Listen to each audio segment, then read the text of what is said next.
नमस्कार। आज हम बात करने वाले हैं भारतीय संविधान के एक बहुत ही बुनियादी लेकिन शायद सबसे जरूरी हिस्से की, अनुच्छेद 5।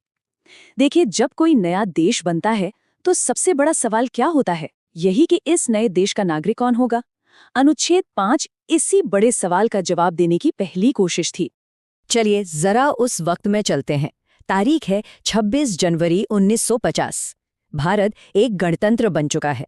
चारों तरफ एक नए भविष्य का उत्साह तो है, लेकिन साथ ही है विभाजन का गहरा जख्म और एक अजीब सी अनिश्चितता। लाखों लोग बेघर हो चुके हैं, अपनी जड़ों से उखड़ चुके हैं। तो ऐसे में देश बनाने वालों के सामने सबसे बड़ा और सबसे मुश्किल सवाल यही था कि आखिर इस नए भारत का नागरिक है कौन। देखिए, ये सिर्फ कोई कानूनी सवाल नहीं था, ये एक बहुत बड़ी मानवीय चुनौती थी।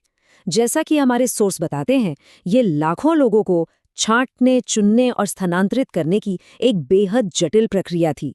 सोचकर देखिए, लाखों लोगों की किस्मत इन कुछ शब्दों पर टिकी थी। ये कानून से ज्यादा पहचान का एक गहरा संकट था। तो इस भारी उथल-पुथल के बीच एक व्यवस्था लाने के लिए संविधान बनाने वालों ने एक सीधा और प्रैक्टिकल समाधान निकाला, और वो था अनुच्छेद 5। चलिए अब जरा इसमें उतरते हैं और देखते हैं कि ये फॉर्मूला आखिर था क्या। तो इस फॉर्मूले की जो पहली और सबसे जरूरी शर्त थी, वो थी अधिवास यानी डोमिसाइल। अब इसका मतलब सिर्फ भारत में रहना नहीं था। इसका मतलब था कि भारत ही किसी का पक्का घर है और उसका इरादा भी यहीं रहने का है। ये नागरिकता के दावे की पहली और सबसे मजबूत नींव थी। अच्छा, एक बार डोमिसाइल साबित हो गया तो उसके बाद इन तीनों में से सिर्फ एक शर्त पूरी करनी थी।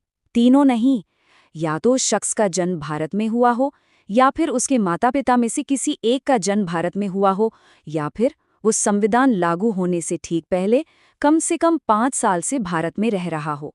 और ये बात कि ये शर्तें वैकल्पिक थीं, मतलब इनमें से कोई एक ही पूरी करनी थी, ये बहुत अहम थी। इसी बात को सुप्रीम कोर्ट ने 1964 के एक मशहूर केस में बिल्कुल साफ कर दिया।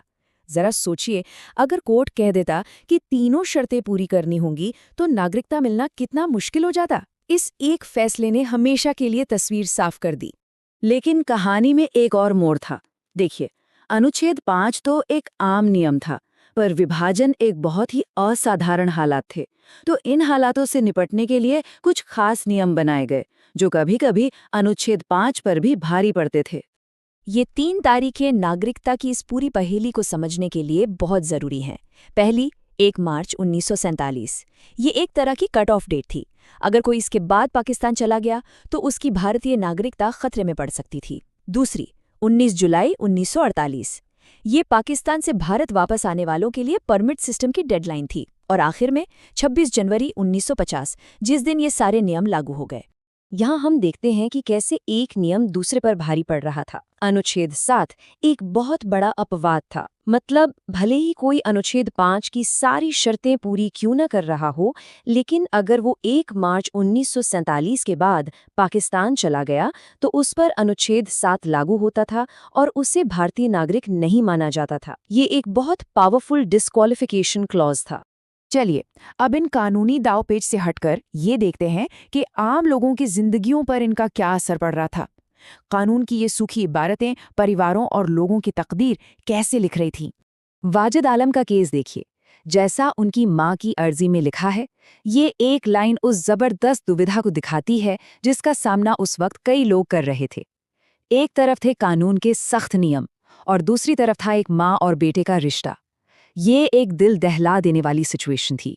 ये वाजिद की कहानी है, एक 12 साल का लड़का जिसे उसके चाचा पाकिस्तान ले गए। जब पासपोर्ट का नियम आया तो वो बेचारा वहीं फंस गया। भारत में अपनी माँ के पास लौटने का बस एक ही रास्ता था कि वो पाकिस्तानी पासपोर्ट बनवाए। अब कानून की नज़र में ये अपनी मर्जी से किसी और देश की नागरिकता लेना था।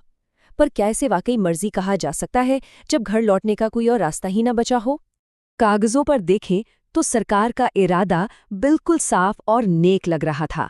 पाकिस्तान से आए विस्थापित अल्पसंख्यकों के लिए नीति बहुत मददगार थी। 1956 के इस सरकारी निर्देश में तो साफ साफ कहा गया कि नागरिकता रजिस्ट्रेशन की प्रक्रिया तेज और आसान होनी चाहिए ताकि लोगों को कम से कम परेशानी हो। लेकिन कागजों पर कही गई बात और ज़मीनी हकीकत में अक्सर फ़र्क होता है। ये एक अंदरूनी सरकारी नोट है, सोगरा बेगम के केस से जुड़ा हुआ। वो एक पाकिस्तानी महिला थी जिन्होंने एक भारतीय से शादी की थी। यहाँ हम देखते हैं कि मदद की जगह उनकी वफादारी पर गहरा शक था और बहुत कड़ी जांच चल रही थी। ये दिखाता है कि ज़मीन पर छांटने और चुनने की प्रक्रिया असल में कैसे काम कर रही थी। तो इन सब कहानियों और नियमों को जानने के बाद हम अनुच्छेद 5 को किस नज़र से देखें? शायद इसे समझने का सबसे सही तरीका यही है कि इसे एक बहुत मौलिक लेकिन अपने खास समय के लिए बनाया गया कानून माना जाए। मशहूर संवैधानिक एक्सपर्ट दुर्गा दास बसु ने इसे बहुत अच्छे से समझाया है। उनका कहना था कि अनुच्छेद 5 कोई हमेशा के लिए बना कानून नहीं था। ये एक खास ऐतिहासिक संकट यानी भारत के विभाजन से निपटने के लिए बनाया गया एक खास औजार था। तो कुल मिलाकर अनुच्छेद 5 की अपनी खूबियां भी थीं और कुछ सीमाएं भी। इसने उस उथल-पुथल के दौर में एक स्पष्टता दी, एक नई नागरिक पहचान की नींव रखी। लेकिन हाँ, ये अस्थायी था। डोमिसाइल साबित करना कई बार बहुत मुश्किल होता था और सबसे बड़ी बात, इसने ये नहीं बताया कि भविष्य में नागरिकता कैसे मिलेगी। ये एक ऐसा सवाल था जिसका जवाब भविष्य की संसद को देना था। और ये हमें एक बड़े सवाल पर लाकर छोड़ देता है। अनुच्छेद 5 जैसे कानून, जो किसी देश के जन्म प्रमाण पत्र की तरह होते हैं, वो सिर्फ ये तय नहीं करते कि उस वक्त देश का नागरिक कौन था। वे हमें इस गहरे सवाल पर सोचने के लिए मजबूर करते हैं कि किसी देश से जुड़ी होने का, उसका नागरिक होने का असल में मतलब क्या होता है।